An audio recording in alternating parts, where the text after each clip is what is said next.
Assalamualaikum warahmatullahi wabarakatuh. Perkenalkan, nama saya Nur Rahma dari Prodi Tadris Matematika Fakultas Tarbiyah IAIN Parepare. Baik, dalam pembahasan kali ini saya akan membahas tentang strategi Contextual Teaching and Learning atau biasa dikenal dengan CTL.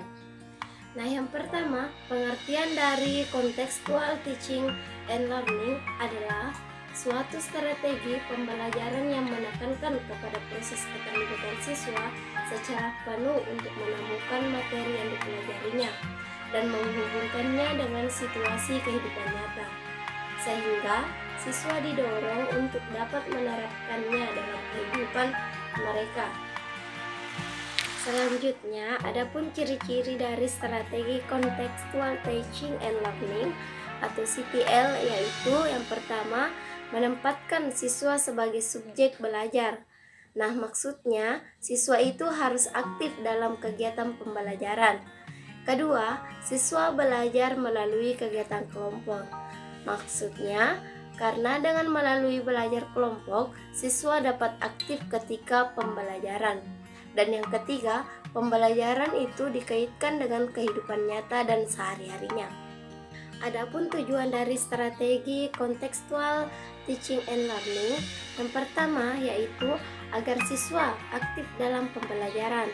Maksudnya, hal itu dapat diwujudkan dalam salah satunya dengan cara melakukan pembelajaran secara kelompok. Kedua, agar siswa dapat berpikir kritis. Hal itu dapat dilakukan dengan cara mengundang siswa untuk mengaitkan dengan situasi dengan kehidupan nyata.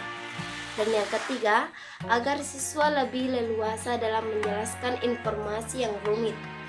Baik, adapun prinsip dan penerapannya, yang pertama, kesiapan dan motivasi.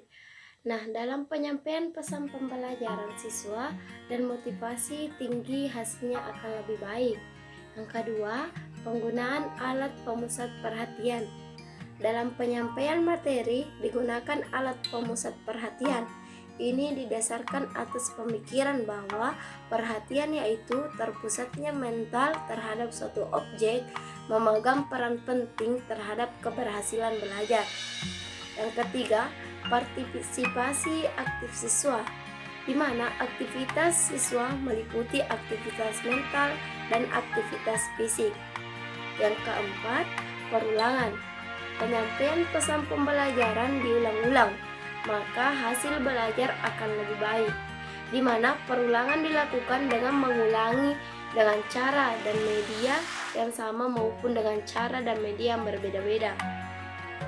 Dan selanjutnya, umpan balik, di mana umpan balik adalah informasi yang diberikan kepada siswa mengenai kemajuan belajarnya. Jika salah diberikan pembetulan, dan jika betul diberikan konfirmasi atau penguatan.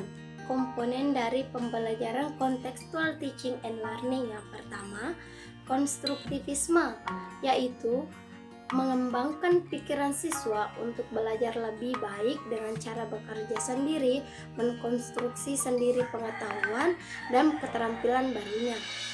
Kedua, menemukan, yang biasanya juga disebut dengan inquiry, merupakan proses pembelajaran yang berdasarkan pada proses pencarian, penemuan melalui proses berpikir secara sistematis, proses pemindahan dari pengamatan menjadi pemahaman.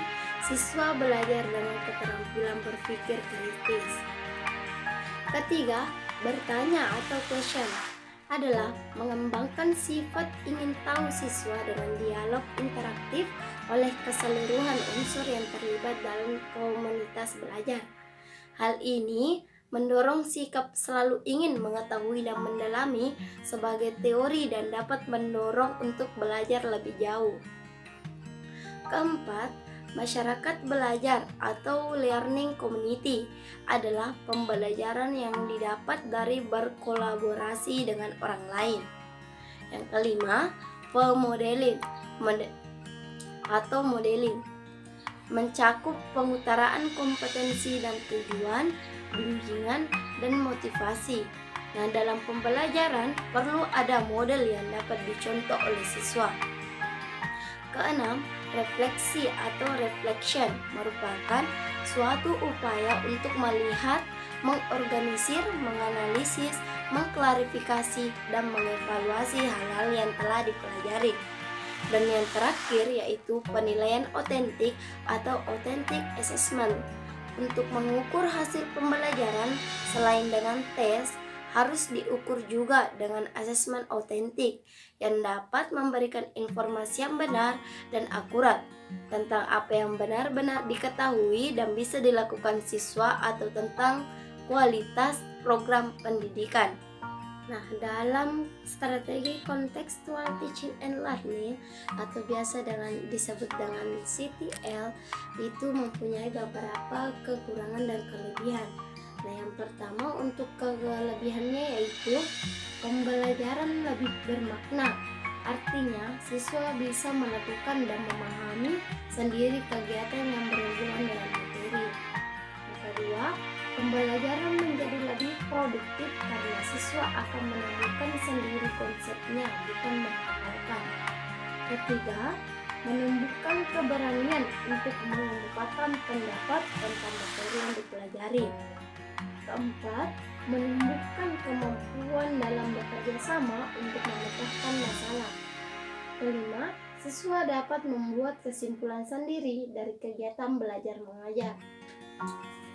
Nah, adapun kekurangan dari strategi contextual teaching and learning yaitu karena pembelajaran kontekstual itu menghubungkan antara pengalaman belajar di sekolah dengan kehidupan nyata, jadi diperlukan waktu yang cukup lama saat proses pembelajaran kontekstual berlangsung. Kedua, karena pembelajaran kontekstual itu siswa lebih aktif dan lebih produktif baik fisik maupun mental.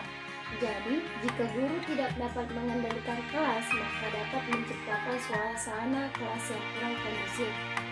Yang terakhir, dalam model pembelajaran kontekstual teaching and learning, guru lebih intensif dalam membimbing. Baik, itulah tadi penyampaian tentang materi strategi kontekstual teaching and learning dari saya. Akhir kata, Assalamualaikum warahmatullahi wabarakatuh.